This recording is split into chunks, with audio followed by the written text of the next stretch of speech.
On today's show, we sit down with former big league catcher Michael McKenry, and we talk about his journey from being a youth player and developing into a big leaguer, and the many things that he learned along the way. Welcome to another episode of the Baseball Awakening Podcast, where we dive into the raw, unfiltered, unsexy side of player development. Get ready for some knowledge bombs with your host, Geoff Rottmayer.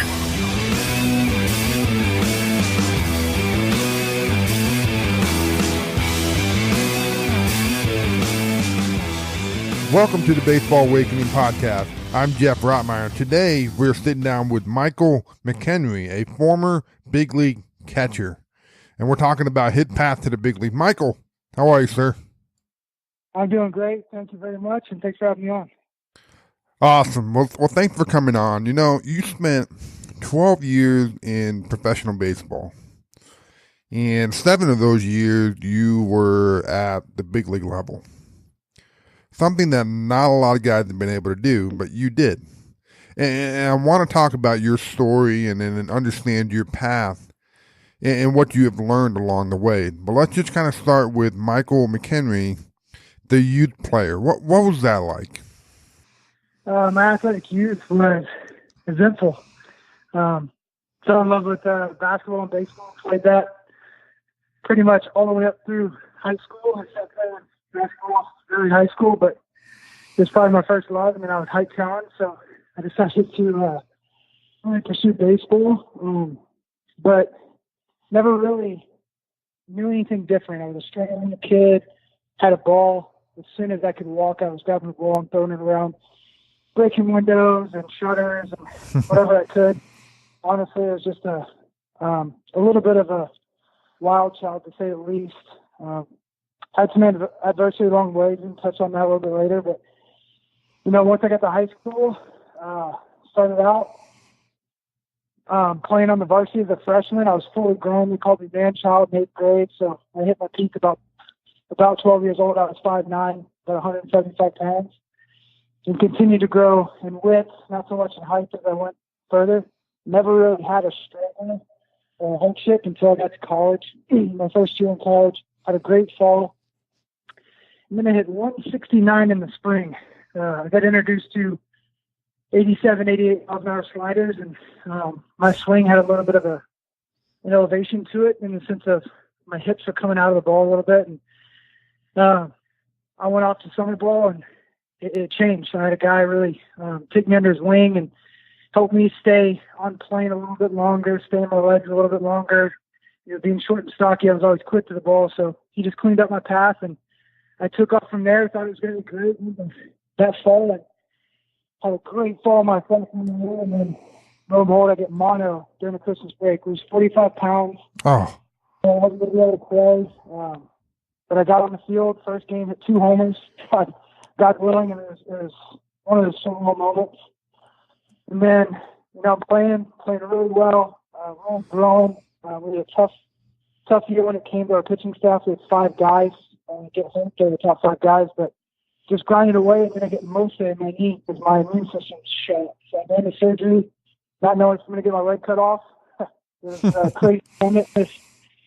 Only missed about 7 to 10 days, so I missed about 5 or 6 games. They said as soon as my wound healed and the MRSA got out of, leaked out of my leg, I could play. So the first day, my wound looked like it was healed. I was on the field and played the rest of the season, no conference, and you know, I had one more knee surgery my fall of my junior year because of all the wear and tear I took, because my body probably wasn't quite ready, and I played 76 games that summer. So that was my sophomore year, and in my junior year, I really bought in. I went and saw a trainer, took care of my body in a different way, became an All-American, got drafted in the 7th round, and played my way through the minor leagues at every single stop. Played 4 years of Winter Ball, Fall League, Hawaii, Instruments, went to winter developments, went to rookie development. I think I had 12 big league camps. So there was a lot that went into it. Probably my favorite part was the grind of it all. I love to work. I love to put on my heart out, grab my tail, and go. So it was a perfect strength for me walking through baseball, walking through some hardships, and seeing what my heart really holds in. Nice. Yeah, you always hear that the guy that played at, the highest level of any sport, they all love that grind. They love that process. So let's go back to, when you were a youth. Did you have siblings that you played with or tagged along with, or was there anyone that, you grew up around that kind of played catch with you or anything? I played ball with anybody that would play ball with me. My brother was a lot older than me. It's my half brother. It's my dad's son. I actually found out I had a brother in 2011 that I didn't know I had. My mom had a really tough life, and she was forced to give him for adoption because she wasn't old enough to keep him. And so I found out I had another brother and some nephews and nieces, so that was pretty cool. But yeah, anybody would play catch with me. I was annoying about it. I would beg my dad. I'd go take a glove and put it in his lap, and then I'd go take the ball bucket and put it next to him. I was annoying because all I wanted to do from 6 years old on is play Major League Baseball. I knew that's what I wanted to do. Other kids maybe wanted to be an astronaut or a doctor or this or that. I just wanted to be a baseball player. I love the game. I still love the game. And I think if you really want something in life, you have to believe it first and just run as fast as you can, almost burning the ships behind you, not having a plan B.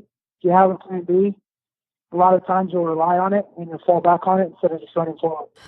Nice. So when you're playing catch with your dad, does he instruct you on your techniques, or was it kind of a figure it all on your own type of an approach? Were you trying to throw the ball as hard as you can, or what was that like? When I first started playing, I was fortunate to have some really good coaches. When I was in youth, I think it was just getting out and playing. Whether it was going out and playing, backyard football. We used to do it once a week. We'd have a huge neighborhood football game, playing basketball, just learning my body, learning movement patterns with different things, just being involved constantly, like moving around. I ran track and played soccer. In middle school and my freshman year, wanted to play goalie just for fun because a bunch of my buddies were doing that. So just always being able to adapt to different things no matter what. I think you become an athlete first and a baseball player second. I think if you do it the other way around, you can kind of get caught in the whims of too much of the sport-specific baseball style.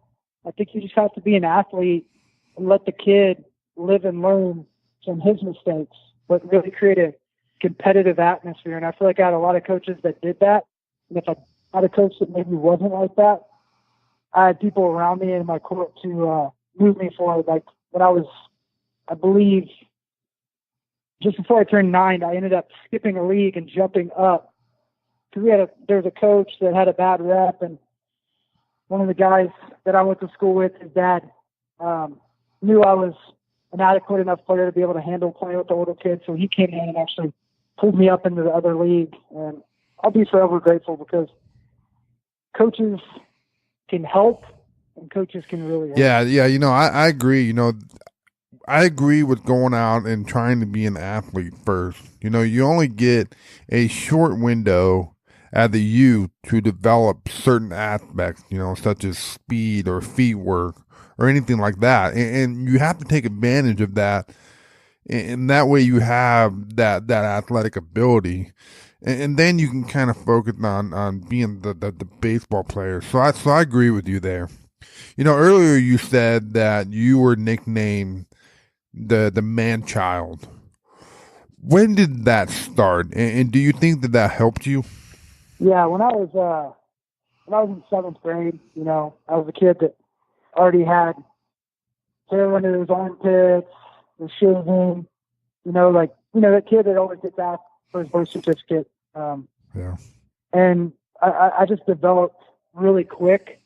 I went from being, just a normal middle schooler to, it looked like I was driving to class in 7th grade.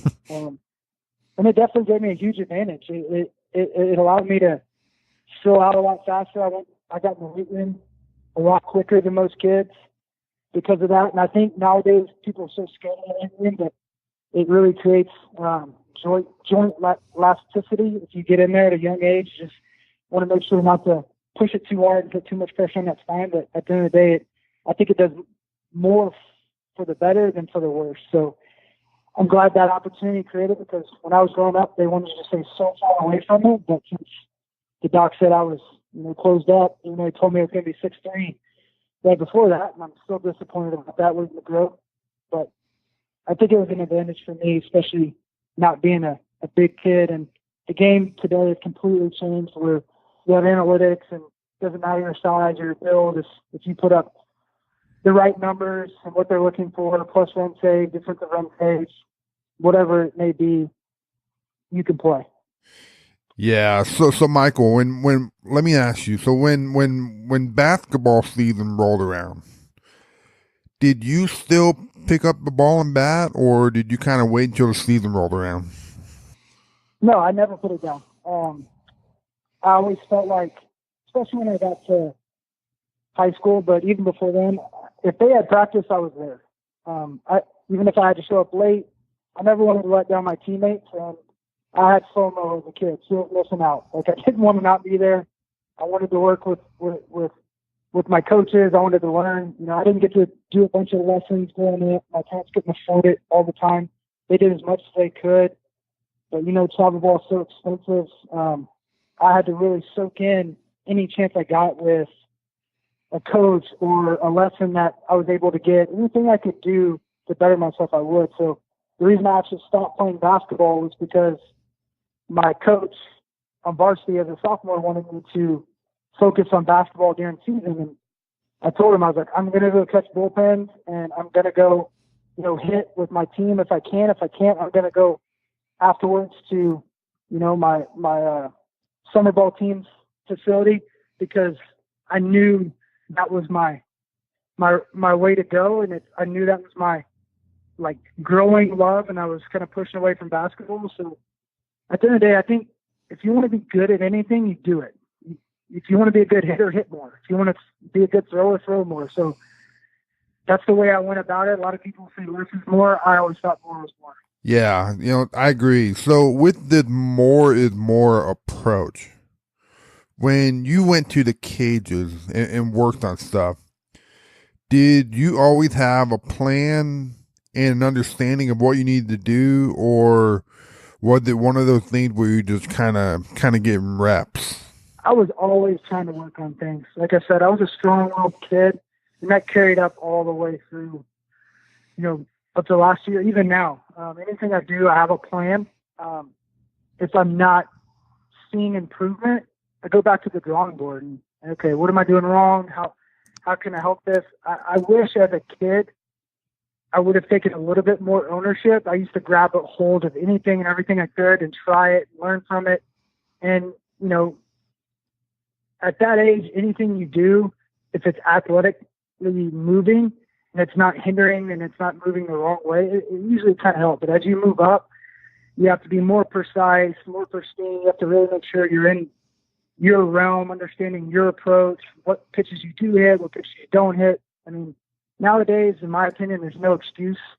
If you want the information, it's out there. I wish I was a guy that was coming up in a high school or college right now, because if you go to a showcase, or if you play in summer ball, or if you play in a Division I program, the information's out there. You can see how far off you are between your center fielder. How far are you from Andrew McCutcheon? You can actually look at that and see, okay, well, his exit velo and his consistent barrel rate and his launch angle on a consistent basis is here. His line drive percentage is here. His break percentage, it's incredible what you can grab a hold of to make yourself better. So obviously, if it was now, I would run on numbers and always be checking myself. That's something I always did in the weight room, but they didn't have that ability as much in my time growing up as a baseball player.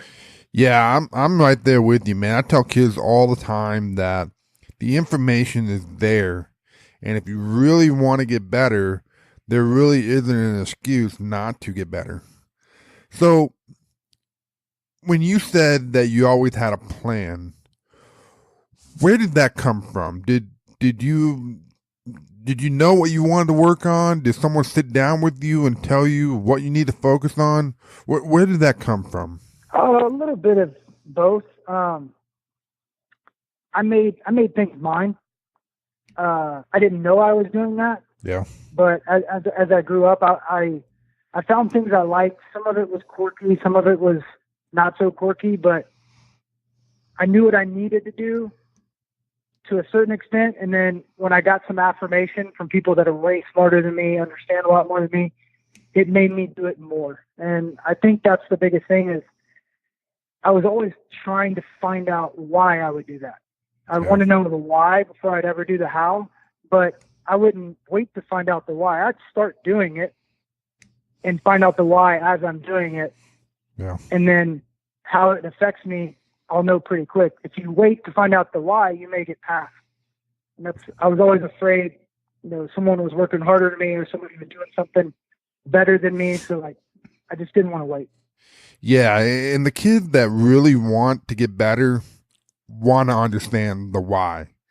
And then there's the kids that go through the motion with no interest in understanding why. But normally they don't, really love the game to the point where this is their only option. And that's okay. So let me ask this. So one thing about guys that make it to the highest level of anything, they have this level of belief and confidence that's different than everybody else. How did that go for you? Did you develop this, or was this something that you always had? I think confidence came in results. I think the people you surround yourself with, the belief, first mentality, affirmations, it's something I had to work on. I mean, anxiety runs very heavily in my family. I didn't see confident people growing up.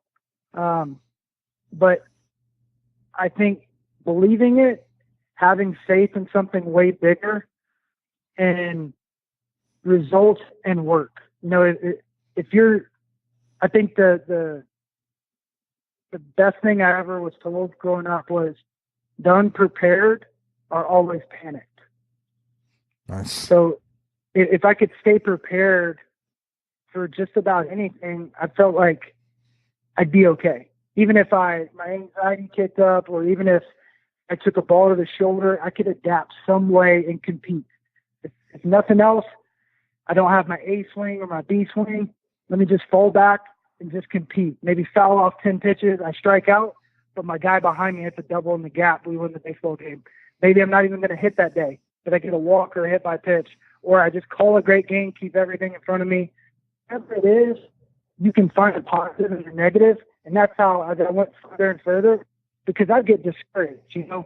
Coming up through the minors, I would do everything right, but I wouldn't get a promotion, or I would think I did everything right and I didn't get a promotion. And, you have people telling you, oh, why aren't you up there? You're better than. And you start feeding into that. You're like, no.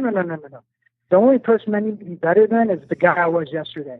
And when I got that focus, I think it really, really helped. Nice. I tell kids that all the time as well. I have them write down 15 things that they did well for the day. And to be honest, it's really a challenge to find 15 things that went well when things didn't go well that day. But it does change their outlook on things. So for you, when did you develop this? Was it in high school, college, pro ball? Because right now, the comparing thing is a huge problem with youth players, and it always has been. So how did you get past that? Well, I think that one was the girl I was dating, who's now my wife, Jacqueline. She helped me understand that, to stay in the present. She always reminded me of that in the minor leagues, and you hear it 1,000 times over: control the controllables. But at the end of the day, I would just try to support everybody. And when I took a servant approach to leadership, that's when I understood, and it hurt me at times. I'm not gonna lie. But as a man, I can walk away and say I did the right thing. It may not have always helped me get to the big leagues or always helped me perform on the field, but helping a guy that I'm competing with and he gets better, I can walk away and say I did the right thing instead of sitting back, not saying anything, watching him struggle or fail and our team struggle. I don't know. I think maybe probably more my faith than anything, knowing that there was something bigger than the game. And my wife, God put her in my life to really help me get over a lot of the insecurities I had with communication, which you'd never believe, and all these other things that I didn't talk in front of people. I wasn't an outspoken leader. She helped me get past a lot of those things just by who she was, just by the example she portrayed. She didn't have to talk about it all the time. She was just about it. And, then just growing in my faith, I think those are the two things that really rocked the boat for me and pushed me forward. Awesome, man. That's amazing. It's amazing when you find someone who believed in you and what it can do for you. So let's jump to Middle Tennessee State. What was that transition like for you after a pretty successful high school career? What was the coaching like compared to the coaching that you had up to that point? What was that transition like? So, coming out of high school, like I said, I always had somebody saying I couldn't do this or I couldn't do that. The knock I had, I wanted to go to Clemson and play for Coach Cortman and Leggett. Then Jack Leggett actually called me and asked me what position I played, and then I realized, oh man, like I have played everywhere. I haven't really caught. And I was like, man, is this going to hurt me? And I think it really did in the long run of, people saw me as a third baseman and as an outfielder. I was really athletic in high school and I didn't catch all the time. So people didn't know what to do with me. And even Middle Tennessee, the head coach, after, hindsight, I found out that he wasn't recruiting me. I wasn't his first recruit. And I actually reached out to Middle Tennessee. It was a school in my top 3 I wanted to go to. It wasn't a giant Division I, but that was my mentality. Clemson I just fell in love with, and I fell in love with Corbin, and he went to Vanderbilt. So I couldn't get into Vanderbilt. I didn't have a high enough test score. I had great grades, but my test score wasn't high enough, and he wasn't there long enough to get me all the aid that they can do nowadays. But Coach Pete, the head coach there, after they lost their recruit, the assistant coach was adamant about coming to see me. He offered me a scholarship, put the papers in front of me and said, and I went to grab him and he pulled them back. He said, "Do you want to catch, son?" I said, "Yes, sir. I only want to catch." He goes, "Well, as soon as I don't think you want to catch, your scholarship's gone." He's like, "If you said, I don't know, or maybe," I was leaving. And I was like, oh, wow. And I literally was like, I love this guy. Yeah. Like, all right, let's go. Let's go. Like, I'm ready. And he was hard-nosed. He was very, very hard on me. And the funny thing is, I played more outfield my freshman year than I did catch. So at the end of the day, it was one of those moments. And then in summer ball, I played third base my freshman year. I didn't catch at all. Made the all-star team as a third baseman. And he called me. He was like, "What are you doing?" And I was like, "Helping my team. That's all that matters. Yeah. There's a guy that can catch. You can't play anywhere else. We don't have third baseman. So I'm playing third, and I'll do the same thing next year if we need it." So, that's what ultimately made me go to Middle Tennessee. And I'll forever be grateful how hard he was on me. It's probably not good for everybody, but for me, he wouldn't allow a lower standard for me. He didn't want a ball to get by me. If the fastball at 95 was in the dirt, he wanted me to block it. If the umpire got hit, I got in trouble. If the pitcher didn't get over on the lefty hitting the ball to second base or first base, I ran a mile. I mean, he was very tough, but at the same time, I think that's what made me gritty. And I'll forever be grateful for him, and I'll forever be happy I proved him wrong. Awesome, and yeah, you're right, man. There's some guys that like that and need that, and there's some guys that don't. And personally, I responded well to coaches like that. So this sounded like my kind of a guy. So at the time, did you understand what he was doing? Did you know what he was doing? Or did you think he was kind of picking at you? At the time? No, I knew what he was doing. He wears his emotions on his sleeve. Yeah. He's not going to pick on you to pick on you. If you can read through that old school gritty mentality, yeah, you knew it was just love for you. Some guys couldn't read through it, but every guy that's ever played for him, and Max, at the end of the day, knew that these guys really did care. And I've talked to them ever since. I actually live in Middle Tennessee, and I moved here to help that program with Jim McGuire and Coach Pete a while back. Yeah, it's always interesting how different people take in a message and respond to certain coaching styles. Yeah, no question. I think every individual, God wired us different. I mean, he made us out of dirt, and there's a lot of grains and sand and everything else in dirt. So we're completely different when it comes down to the wires of your being. And I think you got to find what makes a kid tick. Some kids need praise. They need love. They need a hug, a pat on the back. Some kids don't need that. Some kids don't need anything. Just leave them alone and allow them to do what they need to do. But I think that's the art of coaching is empathy, is understanding that individual. And same thing as a catcher. I think if you don't have empathy, if you don't want to know your guys in and out, I don't think you're getting the most out of yourself or the team or your pitching staff.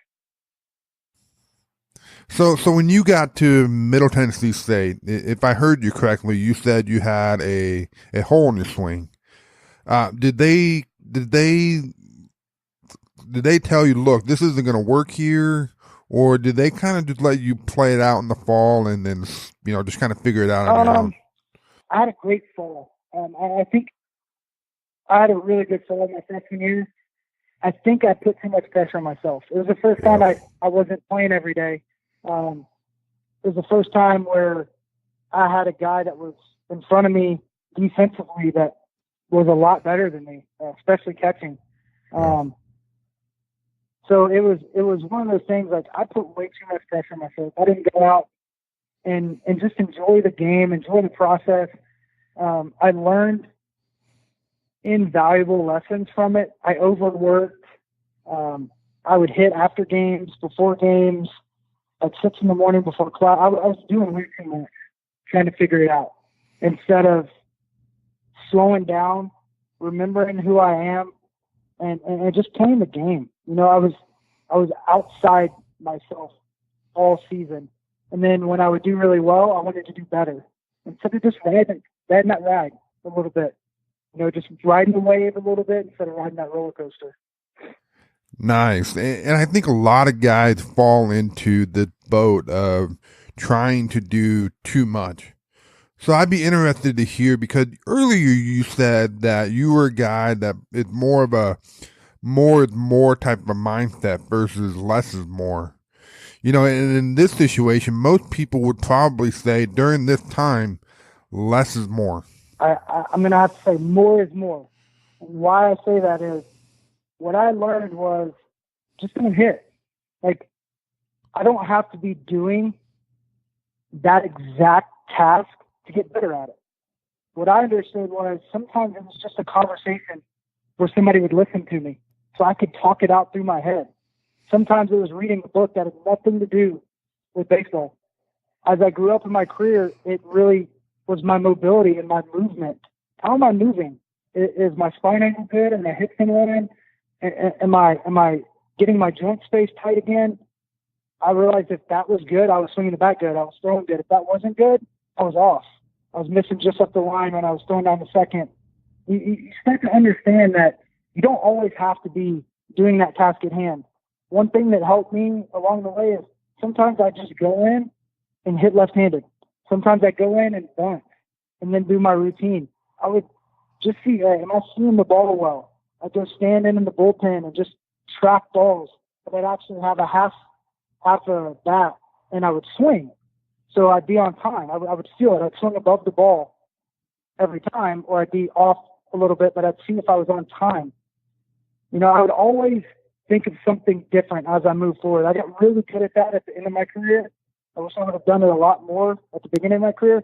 But I would do things. I realized if my shoulder was tight, for me, I would go in the weight room and I would do a snatch, an Olympic lift, because it pulled me backwards. I was such a strong hit. My shoulders always wanted to pull forward. I played not my last year, but 3 or 4 years of torn labrum, never said anything. And I had to snatch on my own. Sometimes it was just going to the local gym and getting it done because the organization didn't want me to do it in front of other guys. But I always just tried to find something that could possibly help. Interesting. I like that thought process. So it's kind of more of finding other things to assist you rather than repeating the same thing over and over and over. So that's interesting and that's brilliant. Actually, now that I'm thinking about it. So let's jump over to 2006. You get drafted by the Rockies in the 7th round.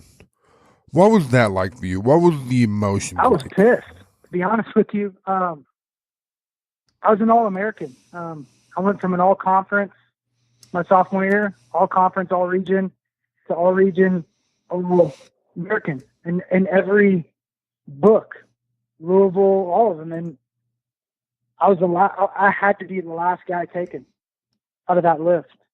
Guys, catchers in my conference were getting taken before me. Guys with worse numbers. And I didn't understand it. And you're going to be in the 3rd round. You're going to be here. Everything I was told was opposite. And it was my first taste of pro ball. It was my first taste of, I can't worry about what anybody else says. I can't think about, I always saw the best in people, but I realize a lot of times they don't know at all what they're talking about, and they're making promises they can't keep. So just do what you can, see what happens, and then play it out. But, once it's a little flair that I probably needed. And, it was a 198th pick. I was outside playing basketball because I was getting upset. My girlfriend set up a little get together and everything. And, a couple hours go by and I'm still not drafted. Phone's not even ringing. I'm just like, man, they told me no way I get past the 5th round. And then I did. So I went outside, started shooting basketball. That's how I cleared my mind. And then I got the call for the Rockies, and lo and behold, that's how it all started. Yeah, so now you're signed and you go and report for the first time. What was that like? I mean, did you have an expectation of the way things were going to be and the way things were going to be like? No, I did not. I didn't have any expectation. I played summer ball. It's very similar to college summer ball.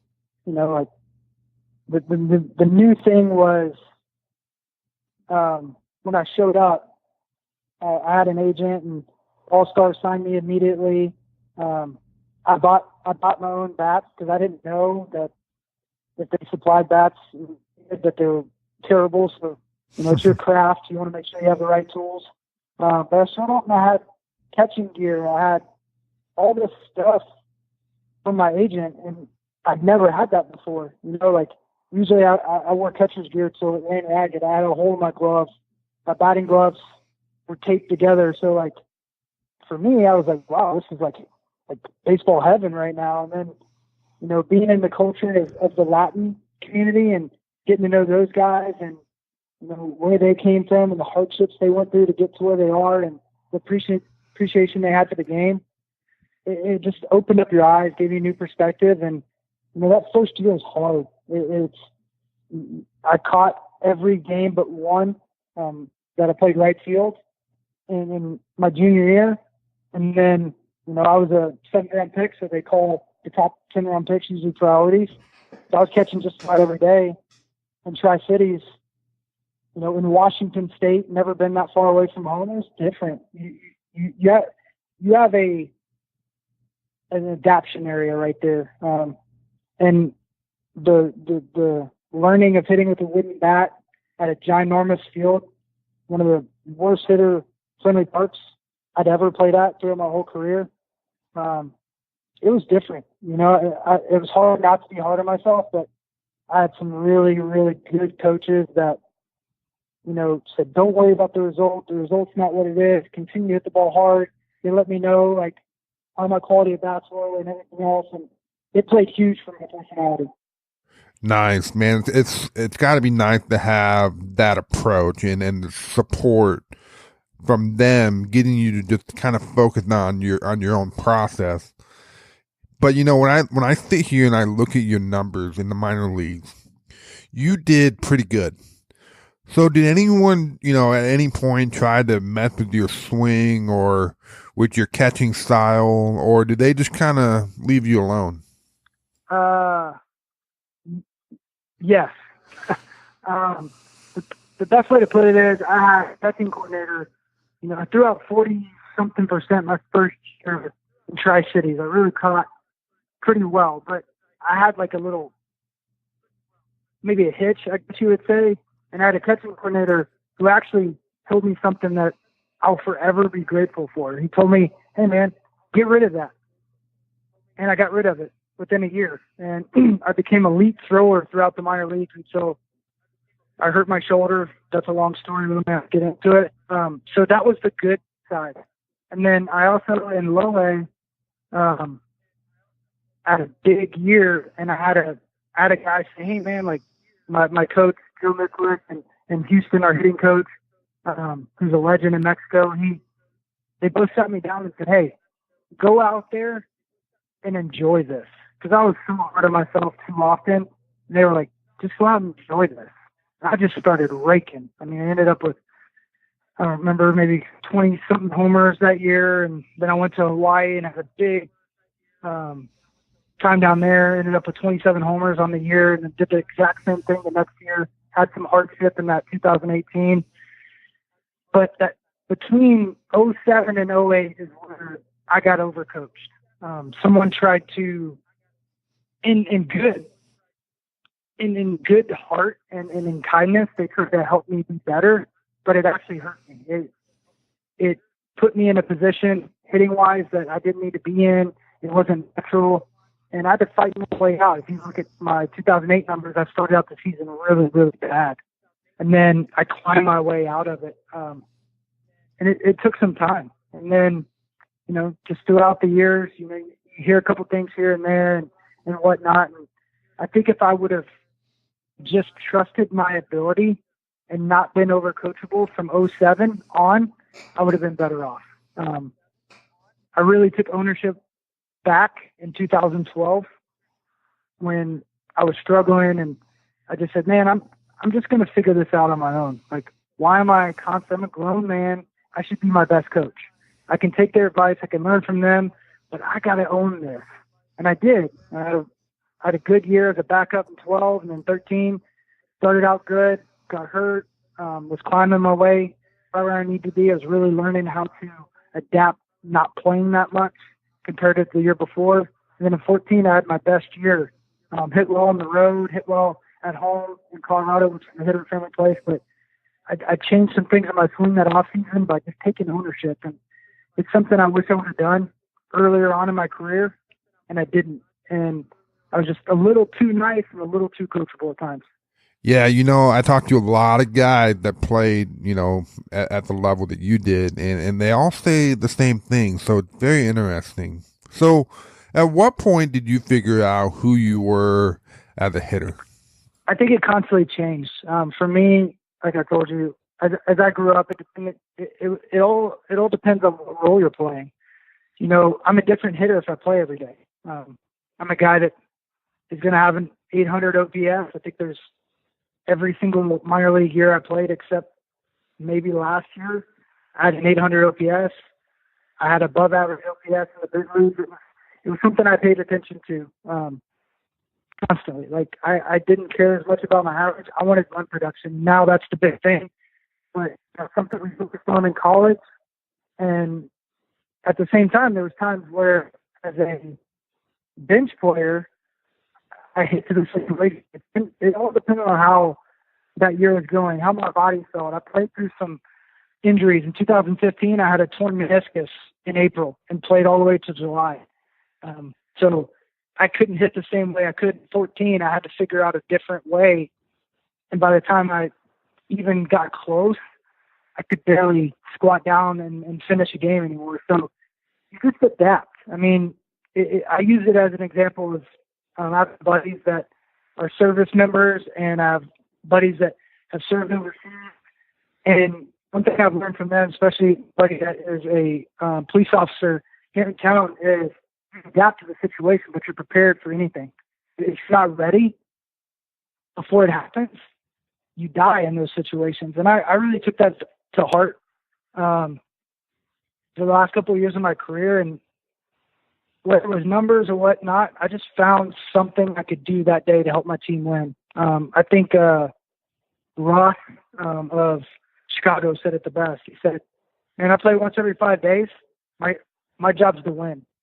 Sometimes it's going to be me hitting. Sometimes it's going to be me catching. Sometimes it's throwing, blocking the ball, whatever it is. But ultimately, I just want to find a win. And I can say that throughout my career. I won more games than I lost. And I know it wasn't about me. It wasn't me that was doing that. It was the guys that I was around. But hopefully I made those guys better and helped them. And it ended up helping me. Nice. So what about your routine? When did you figure that out? The consistency in my routine was working from the ground up. I always thought, like, hey, man, I should be able to feel any drill and find my swing. If I can't adapt to whatever I'm doing, so if someone comes at me and they want me to try this drill, make it work. I don't have to always fall into this line of have to do this or I can't succeed. No, adapt. Like, if I can't adapt, if I can't hit BP before I hit off the tee, what are you going to do in a pinch hit situation? You can't handle it. I didn't learn that until I became a bench player. You have to adapt. You come off the bench, you got to hit against Chapman. They're not going to say, okay, well, make sure like you get some front toss and this and that. Like, no, when I played at Wrigley, there is no cage. Like, you figure it out. And if you fail, it's not on anybody else, it's on you. So it changed, but I always said work from the ground up. Sometimes, the focus was on the skill I was looking for later on in my career. So if I felt like my hands weren't getting into slot on time, I'd really focus on getting on slot on time. I'd take my legs out of it. If I felt my legs weren't firing, I was tired, I would overemphasize some things. There's times where I would put a donut on my bat. I'd hit with a phone gun. I'd hit with a little bat. I'd hit with a longer bat. Whatever I could to create that field, because I didn't have time, didn't have at bats. Like early on, I averaged about 200 at bats or 150 at bats from 11 all the way till I retired. So I didn't have time to make adjustments. I have to make adjustments now, and then when you pinch hit, you get 28 pinch hits a year and you only have 150 at bats. If you don't do okay there, you can crush your average. It can crush your youth. So it's just trying to adapt and figure out what I need for that day. If I could give any advice to up and coming kids, make yourself vulnerable. Put yourself in really tough situations. Like, hit one day with one batting glove. Hit without batting gloves. Hit with no pine tar. Hit with someone else's bat. Do different things and adapt. Make your body adapt to what you're doing. If you have someone that's a bad BP thrower, hit off of them every now and then. Because if you can adapt to that, it's another chance to compete. Oh, you aren't only kidding off the machine. Why? Like, adapt to it. Figure it out. Like, you think if you're in another job, you say, oh, I don't like doing my end of the year report. They're going to say, don't do it. No, you have to do it. Like, sometimes you need to do something you don't like to succeed. That's some advice I'd give kids nowadays. Very nice. I love it. So Michael, what was the call like when they said you were going to the big leagues? Man, it was an emotional year in 2010. The catcher that was the two guys that were up. One guy was a prospect, and it's Chris Iannetta, and then Miguel Olivo. And Miguel Olivo ended up having a big year and ended up getting more playing time. Iannetta's wife was pregnant, and I was always on my toes because I was on the roster. So it was one of those years where, like, hey, Max, you're not playing today. Iannetta doesn't feel good. And you're like, oh, yeah, I may to go. I hate Iannetta's hurt. Say a prayer for him, but man, I'd love to have this opportunity. And then you don't get that. And then that happens 2 to 3 times. You're sitting, they don't say anything to you, but you're supposed to play that day. You're like, man, what's going on? And it's just guys speculate with you, and you just try not to listen to the cheap seats. You just focus on what you need to do. And then when that call actually comes, it's almost like, really? really, I'm going up. And I got called up a little bit earlier than most of the call-ups because one of the guys was banged up. It was cool because I was in Colorado Springs. We're at home, so I literally got to wake up the next day after my wife the day before was jumping on my back while Stu Cole was telling me I got called up. I got to ride up there with my wife.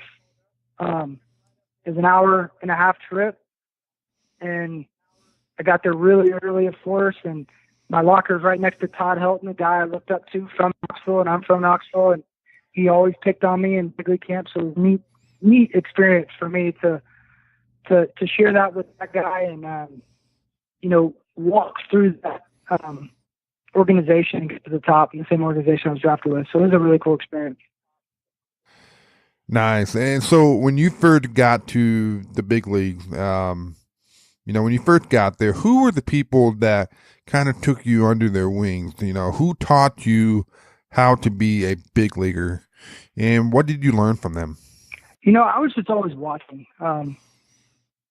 Nobody really just grabbed a hold of me in my organization. I would say a guy, Brett Carroll, my junior year in college, he just got drafted out of St. College from Knoxville, played for the Marlins and Brewers and some other teams in the major leagues. He let me join him in the season to hit, and we grinded together for years. And I would say if anybody, he took me under his wing, but I tried to grab nuggets everywhere. I learned that if you wait to find a mentor, if you wait to get someone, you're going to be disappointed. So I would get on YouTube, I would read books, I would listen to motivational speakers, guys I just looked up to and that were living a good life, even if it was outside of baseball. I just watch what they're doing and try to learn from how they carry themselves. What are they doing before the game? What are they doing after the game? How are they recovering? And you start picking things that you like because you're asking questions and you're learning, but at the same time, I wasn't always asking for something, or I wasn't trying to be a gnat to these guys and they want to swat me away. I just sat there and listened. And I thought that was the best approach. God gave us, 2 ears, 2 eyes, and 1 mouth for a reason. And I wanted to use those 4 things more than my mouth. And I feel like it really helped me, especially now in my career. I got to know so many coaches, and I would say more coaches had an impact on me as a person and a player than any player did, because I was always sitting at the front of the dugout next to the manager, the pitching coach, the days I didn't play. And even when I was playing, that's where I'd roll in. I always got back because I'd throw my catcher's gear right next to the lineup card.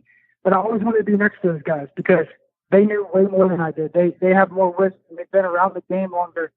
I just wanted to see their opinion. If I wasn't in line with the pitching coach, I wanted to talk to him about it. Why am I not in line with you? Why don't I see what you're seeing? And then sometimes he would agree with me. Sometimes he wouldn't, and we would talk together instead of, oh, that's not right, blah, blah, blah, and then you just go off and do something different. We would banter back and forth and find that best thing.